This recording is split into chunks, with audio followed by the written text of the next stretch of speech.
anti-truth.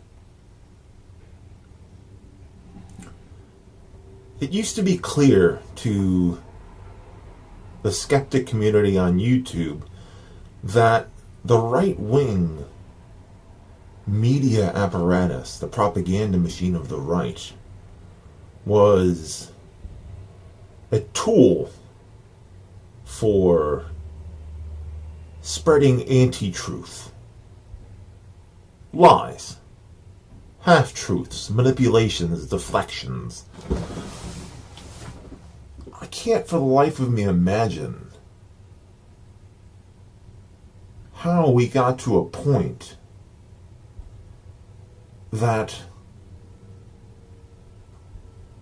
the word skeptic on YouTube now means someone who won't listen to the truth. Think about the shift in narrative from the skeptics pushing against the Christian right. You can just take Josh Feuerstein, the Christian YouTube pastor, evangelical pastor. This was an arch nemesis of the amazing atheist. Before Anita Sarkeesian and feminism and Brianna Wu and Zoe Quinn and all that stuff came along, before Gamergate, the skeptics got it. They knew what a lie was. Because it was obvious. Because it was a lie that protected a privileged group that they were excluded from. So the atheists were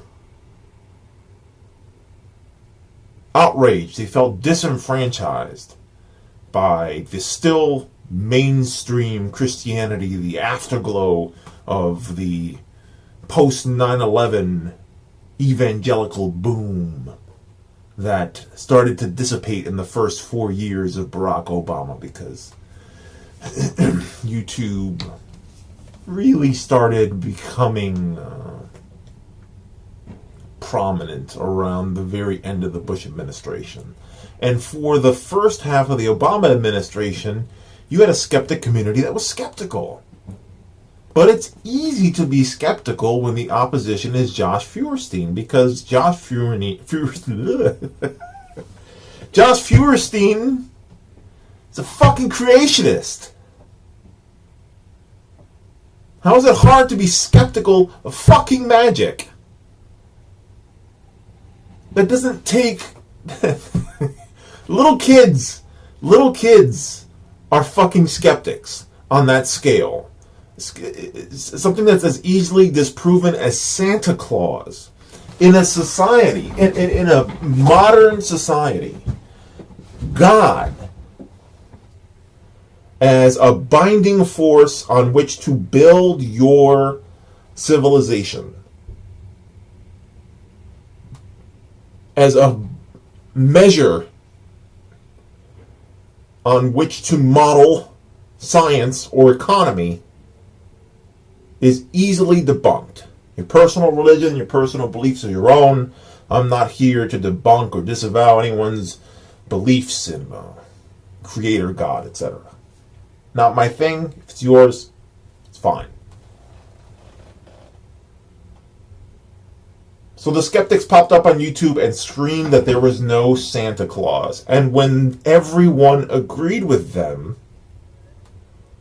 they needed to readjust. They needed to recalibrate their positions so that they could be rebels again. They had become the establishment and they needed to prove they were still rebelling against someone. And what's fascinating to me is how much they reflect in power the Christian right that they used to despise, the Christian right that they said were making atheists into second-class citizens for not wanting creationism taught in science class, for not wanting to say Merry Christmas instead of Happy Holidays. They mirror the Christian right in this way. The Christian right depicts themselves as the victims of the people they bully. Without exception. During the Civil Rights Movement, the Christian right depicted themselves as victims of black liberation. In the 70s and the late 60s, they depicted themselves as the victims of the sexual revolution, of the people who were rebelling from a position of helplessness, of disenfranchisement, of harsh social stigma, single mothers, homosexuals.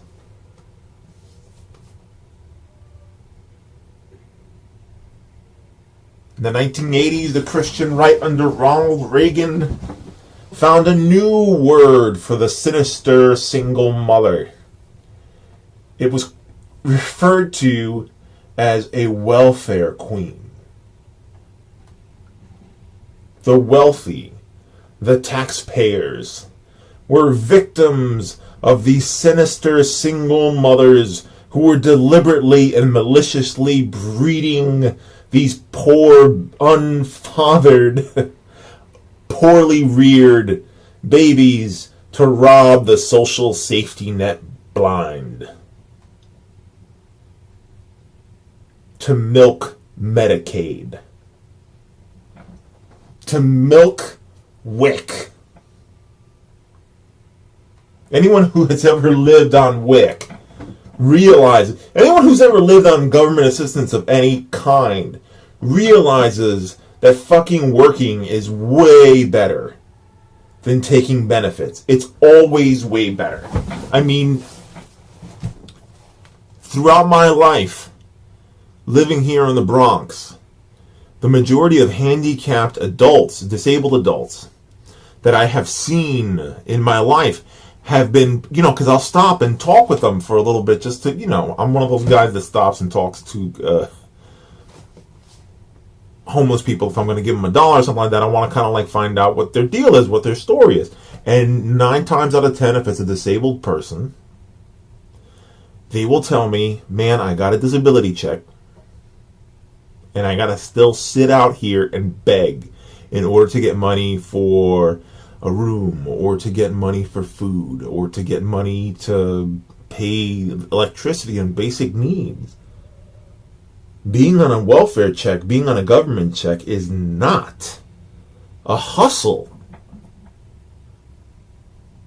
Unless you're collecting 10 of them, but that's not widespread. But anyway, back to the subject at hand. Being the victim of the people you harm.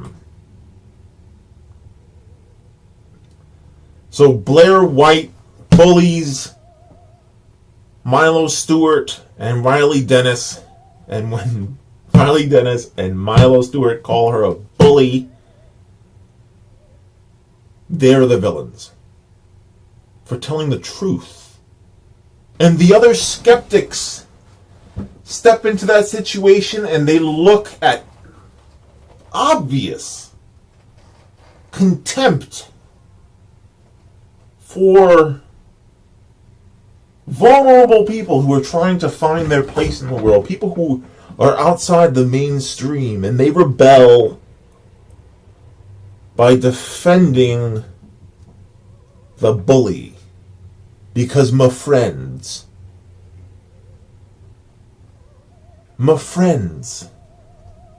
you didn't know?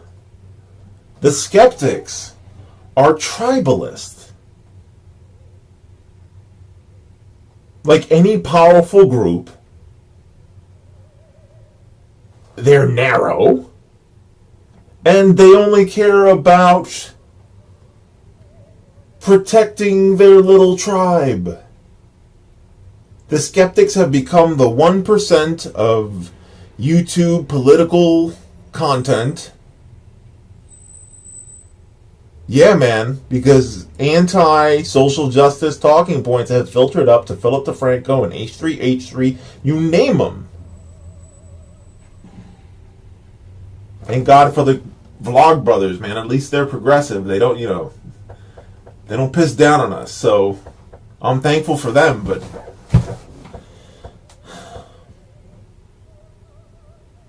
skepticism as a function of anti-ideology, if you want to call it that, anti-progressivism, has crossed the line into cynicism. And it's the responsibility of the genuinely skeptical in this community to stand up to the self-appointed holy men of secular atheism. Secular atheism. I don't know. That might be jumbo shrimp. There's a moral responsibility to speak back to those who have become mired in moral myopia. Ethics is to do what is right for society at large, the group as a whole.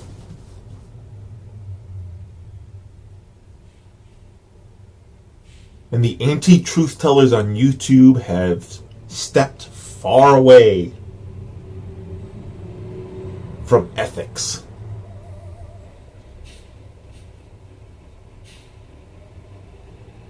That's a slippery slope, because once the people who are supposed to be respecting the facts don't back you, the vultures who don't even have a pretense of caring about the facts pick your bones dry.